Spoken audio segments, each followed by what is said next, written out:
है जिससे इलाके में तनाव बढ़ता जाए। तुर्की से टैंक खरीदने की तैयारी में है बांग्लादेश। बांग्लादेश ने तुर्की से टैंक खरीदने की योजना बनाई है। भारत और म्यांमार सीमा पर वो टैंकों को तैनात करेगा। भारत ने जवाब दिया, हम हर हरकत पर पैनी नज़र रखे हुए हैं। मोहम्मद यूनुस की अगुवाई में बांग्लादेश भारत के खिलाफ हर वो कदम उठाता दिख रहा है जो कदम फिलहाल 1971 के बाद से अब तक नहीं उठे थे। भारत से तनाव के बीच बांग्लादेश ने तुर्की से टैंक खरीदने की योजना बनाई। इस योजना का खुलासा तब हुआ जब बांग्लादेश ने कुछ दिनों पहले भारतीय सीमा पर तुर्की से खरीदे गए ड्रोन को तैनात किया। बांग्लादेश के उत्तर पश्चिम और पूर्व में भारत है, दक्षिण में बंगाल की खाड़ी है। बांग्लादेश की सीमा म्यांमार से भी लगती है और सीमा 270 किलोमीटर का एरिया है। ऐसे में इन टैंकों को भारत और म्यांमार से लगी सीमा पर तैनात किया जा सकता है। बांग्लादेश ने अपनी सेना के आर्मर्ड कोर के लिए 26 हल्के टैंक खरीदने के लिए तुर्की की firm Otokar Automotive ve Savunma Sanayi AS के साथ बातचीत की है। तुर्की सरकार बोली लगाने और तकनीकी प्रस्तावों में मदद कर रही है। टैंकों की डिलीवरी 2025 में ही होने की संभावना है। ओटोकार कई तरह के टैंक बनाती है जिसमें अल्ताई शामिल है जो तुर्की सेना का मुख्य युद्धक टैंक है। ये लगभग 65 टन का है। अल्ताई टैंक अपने भारी भरकम वजन के कारण बांग्लादेश की परिस्थितियों के लिए बहुत भारी है। ऐसे में संभावना है कि बांग्लादेश तुर्की की इस कंपनी से आर्मा टैंक खरीद सकता है जिनका वजन 19 टन है।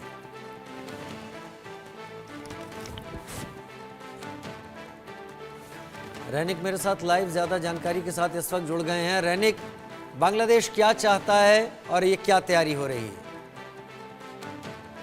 देखिए, बांग्लादेश क्या चाहता है यही सबसे बड़ा सवाल है, क्योंकि एक तरफ बांग्लादेश का मुंह में कुछ और है और दिखाने में कुछ और है। क्योंकि बांग्लादेश की तरफ से एक तरफ कहा जा रहा है कि दोनों देशों के बीच में रिलेशन अच्छा रहेगा, दोनों देशों के बीच में जो आमदनी इंपोर्ट एक्सपोर्ट वो अच्छे तरीके से किया जाएगा, दोनों देशों का रिलेशन बिल्डअप किया जाएगा। और दूसरी तरफ अगर देखा जाए तो बांग्लादेश और भारत का जो बॉर्डर लाइन है, उस बॉर्डर लाइन में एक से बढ़कर एक जो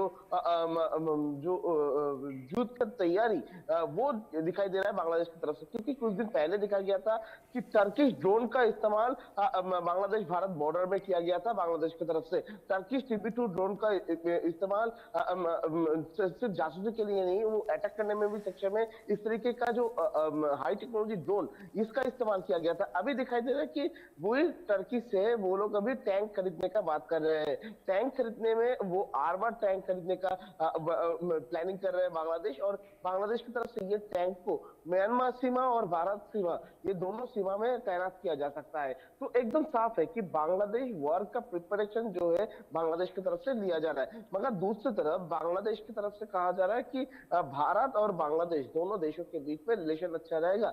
क्योंकि दूसरी तरफ अगर देखा जाए तो बांग्लादेश को अब सबसे जरूरी चीज है कि बांग्लादेश में आने वाले टाइम में जो इलेक्शन है, उस इलेक्शन में किस तरीके से मोहम्मद यूनिस को वोट बैंक तैयार किया जाए। मोहम्मद यूनिस कौन से मुद्दे को सामने रखते हुए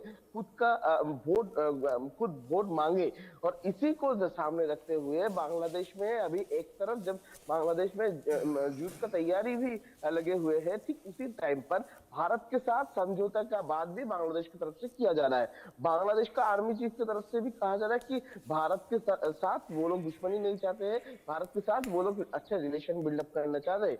दूसरी तरफ अगर देखा जाए तो भारत के खिलाफ में जो साजिश वो भी लगातार बांग्लादेश में दिखने को मिल रहा है। तो एकदम साफ है कि मोहम्मद यूनिस असल में क्या चाहते हैं ये अभी तक मालूम नहीं पड़ा है। क्योंकि मोहम्मद यूनिस दिखाता कुछ और है और मन में मोहम्मद यूनिस का दूसरा कुछ रहता है। और इसी के तहत ये इस तरीके का जो ये हरकत बांग्लादेश का इंटरिम गवर्नमेंट की तरफ से किया जा रहा है। दूसरी तरफ अगर देखा जाए तो कुछ दिन पहले भी दिखा गया था पाकिस्तान के साथ बांग्लादेश का जो रिलेशन है वो दिन पे दिन और भी डेवलप हो रहा था। और पाकिस्तान 1971 जैसे फिर से बांग्लादेश में घुसने का जो कोशिश वो पाकिस्तान की तरफ से लगातार किया जा रहा है। और ठीक इसी टाइम पर पाकिस्तान और बांग्लादेश का ये रिलेशन बिल्डअप के बीच पर टर्किश जो वॉर का हथियार जो है, एक तरफ आर्मर टैंक हो, एक तरफ DB2 जैसे हाई टेक्नोलॉजी ड्रोन हो, इस तरीके का ड्रोन को बांग्लादेश खरीदना, दूसरी तरफ चाइना की तरफ से बांग्लादेश के साथ कांटेक्ट करना, बांग्लादेश चाइना से जो फाइटर जेट उसके साथ अटैक हेलीकॉप्टर, इस तरीके का जो सामान खरीदने का बात करना, एकदम साफ है कि बांग्लादेश का नियत साफ नहीं है।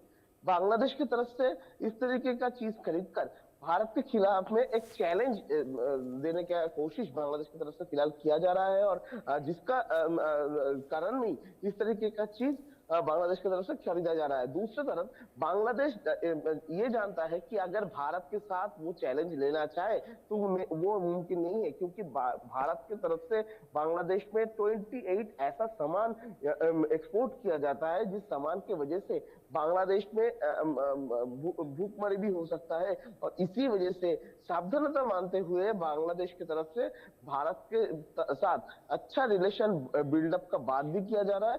दूसरी तरफ भारत के खिलाफ में साजिश भी रचा जा रहा है। तो एकदम साफ है कि 2025 साल का एंड पर या तो 2026 साल का शुरुआत पर जब इलेक्शन होगा, तब मोहम्मद यूनुस की तरफ से कौन से टॉपिक को रखा जाएगा कि उनका ये इंटरिम पीरियड में वो कौन सा ऐसा काम किए थे जिस कारण में उनको वोट मिल पाए, इसका ही राजनीति अभी मोहम्मद यूनुस की तरफ से किया जा रहा है, और जिसका नतीजा पर कट्टरपंथियों को समर्थन, दूसरी तरफ वॉर का प्रिपरेशन, भारत के खिलाफ में साजिश, और दूसरी तरफ भारत से अच्छे बात बोलकर भारत से जो रिलेशन बिल्डअप करके भारत से सामान खरीदकर देश को संभालना, ये सब काज अभी मोहम्मद यूनुस की तरफ से किया जा रहा है। एकदम इलेक्शन का प्रिपरेशन के रूप पर बोल सकते हैं। रैनिक, इस बीच इंडिया बांग्लादेश बॉर्डर के क्या हाल है? देखिए, इस सबसे महत्वपूर्ण चीज है इंडिया बांग्लादेश बॉर्डर में जिस जगह में फेंसिंग नहीं है उस जगह में BSF को बहुत सारे चैलेंजेस का सामना करना पड़ रहा है। दूसरी तरफ बांग्लादेश और भारत जो बॉर्डर लाइन है, करीब 4000 किलोमीटर का जो बॉर्डर लाइन है, उस 4000 किलोमीटर बॉर्डर लाइन पर जिस जगह में फेंसिंग नहीं है उस जगह में सबसे ज्यादा इन्फिल्ट्रेशन का कोशिश अभी हो रहा है, ऐसा BSF का सूत्रों के हवाले से खबर है।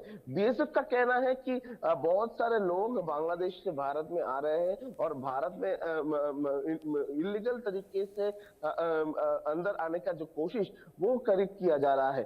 दूसरी तरफ अगर देखा जाए तो दूसरा और एक तस्वीर सामने आ रहा है भारत बांग्लादेश बॉर्डर से। तस्वीर क्या है कि बांग्लादेश में जो लोग हिंदू हैं वो लोग अत्याचारित होकर बांग्लादेश छोड़कर भारत में आ रहे हैं, वो भी भारत में आने का मेडिकल वीसा लेकर, मगर मेडिकल वीसा लेकर आने के बाद जब वीसा एक्सपायर हो रहा है तब भी वो लोग रुक जाने का कोशिश जो है उनकी तरफ से किया जा रहा है। और इसी को लेकर अभी जो STF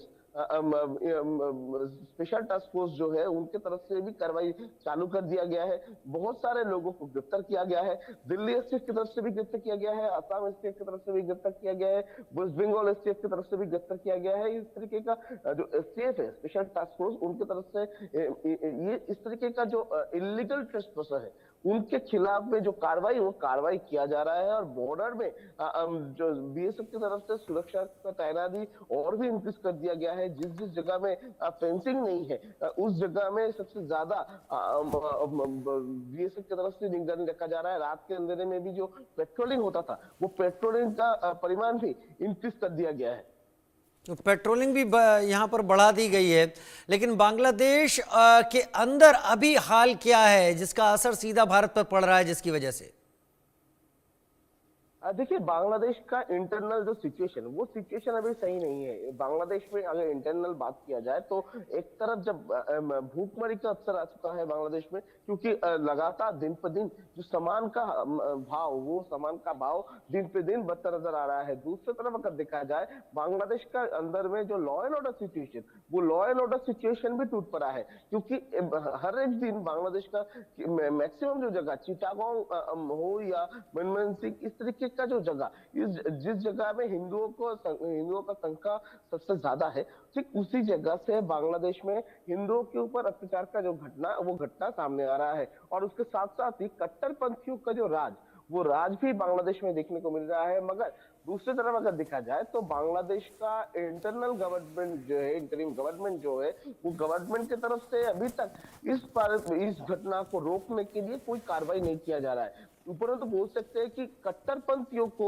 समर्थन कर रहे मोहम्मद यूनिस, और इसी वजह से कट्टरपंथियों के खिलाफ में कोई कार्रवाई करने के लिए राजी नहीं है मोहम्मद यूनिस, और इसी वजह से कोई कार्रवाई भी नहीं दिखने को मिल रहा है। दूसरी तरफ अगर देखा जाए तो चिन्मय कृष्ण दास, जिस चिन्मय कृष्ण दास का गिरफ्तारी को लेकर सबसे ज्यादा चर्चा हुआ था, अभी चिन्मय कृष्ण दास को छुड़वाने के लिए एडवोकेट का जो टीम जब कोर्ट में जाते हैं, उसी टाइम पर भी कोर्ट का अंदर में जो एडवोकेट्स है उनके तरफ से भी जो भारत के खिलाफ में जो स्लोगन, वो स्लोगन भी अभी देखने को मिल रहा है। तो एकदम साफ है कि बांग्लादेश का जो परिस्थिति वो एकदम ही पूरा नष्ट हो चुका है। बांग्लादेश का जो शांति, वो शांति नष्ट हो चुका है। और जिस कारण में बांग्लादेश को कहा जाता था सोनार बांग्ला, वो सोनार बांग्ला अभी सोनार बांग्ला नहीं रहे। और इसका पीछे कारण एक ही लोग है, वो है मोहम्मद यूनिस। क्योंकि मोहम्मद यूनिस की तरफ से जिस तरीके से पहले दिन से ये लॉ एंड ऑर्डर सिचुएशन को संभालना चाहिए था, वो संभालने में नाकाम रहे मोहम्मद यूनिस।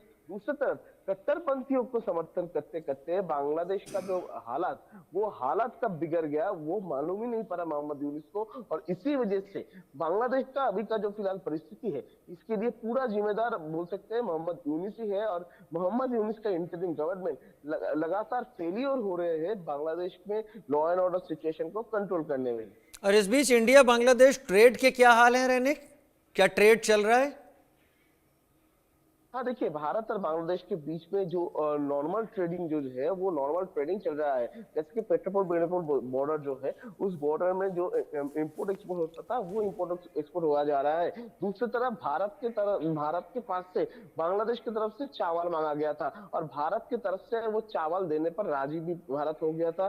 पहला जो कॉन्साइनमेंट, वो पहला कॉन्साइनमेंट बांग्लादेश में पहुंच भी गया था, जो है 27,000 क्यूसेक टन का जो कॉन्साइनमेंट, वो कॉन्साइनमेंट पहुंच भी गया था। और अभी फिलहाल ये जनवरी महीने का सेकेंड वीक पर जो सेकेंड कॉन्साइनमेंट है, वो सेकेंड कॉन्साइनमेंट भी पहुंचने वाला है बांग्लादेश में, ऐसा ही सूत्रों के हवाले से खबर मिल रहा है। दूसरी तरफ अगर देखा जाए तो ट्रेड जो नॉर्मल ट्रेड है, वो नॉर्मल ट्रेड चल रहा है। मगर ट्रेड चलने में भी बहुत सारे जगह पर दिक्कत हो रहा है जो ट्रेडर है उन लोगों को, क्योंकि जब ट्रेड का सामान बांग्लादेश में ले जाया जा रहा है, उसी टाइम पर बांग्लादेश का जो कस्टम्स है, उनकी तरफ से ये सामान को लेकर बहुत सारे प्रॉब्लम क्रिएट किया जा रहा है। कभी सामान रख दिया जा रहा है, सामान चाहिए भी, उस पर प्रॉब्लम भी खड़ी करनी है। बांग्लादेश के हाल वाकई अजीब हो गए हैं। रैनिक, बहुत शुक्रिया आप मेरे साथ जुड़े इस जानकारी के साथ। उधर बांग्लादेश में एक बार फिर हलचल तेज है, तख्ता पलट की आहट सुनाई देने लगी है। मोहम्मद यूनुस की कुर्सी पर खतरा मंडरा रहा है। ये बातें ऐसे ही नहीं कही जा रही, बल्कि बांग्लादेश के मशहूर पत्रकार सलाउद्दीन शोएब चौधरी ने दावा किया। दावा है कि मोहम्मद यूनुस चौतरफा घिर चुके हैं, उन पर कट्टरपंथियों और बीएनपी का दबाव है। बांग्लादेश के सेना प्रमुख के बयानों ने भी यूनुस की नींद उड़ाई है।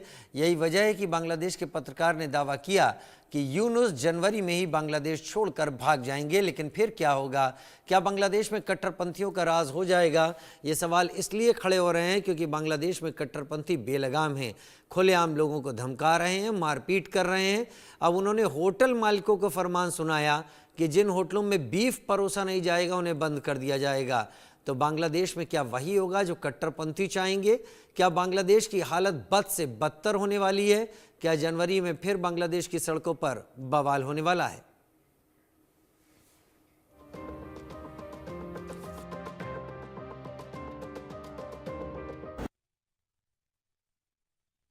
क्या बांग्लादेश में फिर बवाल होने वाला है? क्या यूनुस के साथ भी वही सुलूक होने वाला है जो शेख हसीना के साथ हुआ? क्या भारत से पंगा मोहम्मद यूनुस को बहुत भारी पड़ने वाला है? क्या नए साल में बांग्लादेश में फिर तख्ता पलट होने वाला है? इन सवालों की चर्चा तब शुरू हुई जब बांग्लादेश के पत्रकार सलाउद्दीन शोएब चौधरी ने दावा किया कि मोहम्मद यूनुस छोटा सा